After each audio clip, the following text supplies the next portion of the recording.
ශුද්ධ සුවිශේෂයෙන් උටාගත් කොටසකි. ජොහාන් හිරබාරයට ගනු ලැබූ බව ආසා ජේසුස් වහන්සේ ගලිලයට වැඩිය සේක. උන්වහන්සේ නාසරේත් නුවර හැර සාබුලෝන් සහ නප්තලි පෙදෙසෙහි මුහුදුබඩ පිහිටි කපර්නවුමට පැමිණ එහි විසූ සේක. මෙසේ කළේ යෙසායා දිවිසිවරයා මගින් කියන ලද දේ ඉටුවන පිණිසය. එනම් ජෝර්දානෙන් එතෙර මුහුදු මාවතේ පිහිටි එම්බා සාබුලෝන් රට නප්තලි රට විජාතීන්ගේ ගලීලය ගණදුරෙහි කල්යවූ සෙනඟ මහත් එලියක් දුටහ.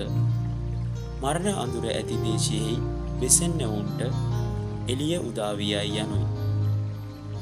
එවක් පටන් ජේසුස් වහන්සේ පසුතැවී සිත් හරවා ගන්න ස්වර්ග රාජ්‍යයේ ආසන්නය කියා දේශනා කරන්න පටන්ගත් සේක.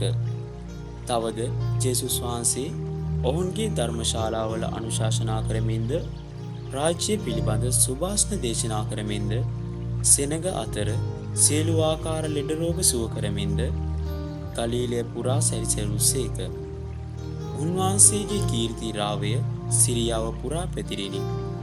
නානා විද රෝග පීඩා වලින් පෙළුණු සියලු රෝගී වූද, යක්ෂාවේශ වූ අයද, මේ මැස්මොර රෝගී වූද, අංශභාග රෝගී වූද උන්වහන්සේ වෙත ගෙනන ලද්දෝය. උන්වහන්සේ ඔවුන් සැම සුවපත් කළ සේක. ගලීලයෙන්ද, දෙකපොලිසයෙන්ද, ජෙරුසලෙමෙන්ද, චුදයෙන්ද, ජොර්දාන් ගඟ එකොඩින්ද මහා ජනකායක් උන්වහන්සේ පසුපස්සේ ගියහ. සමිදානන් වහන්සේගේ සුභාරංචිය මෙසේය. ක්‍රිස්තුනි ඔබ වහන්සේට ප්‍රශංසා වේවා.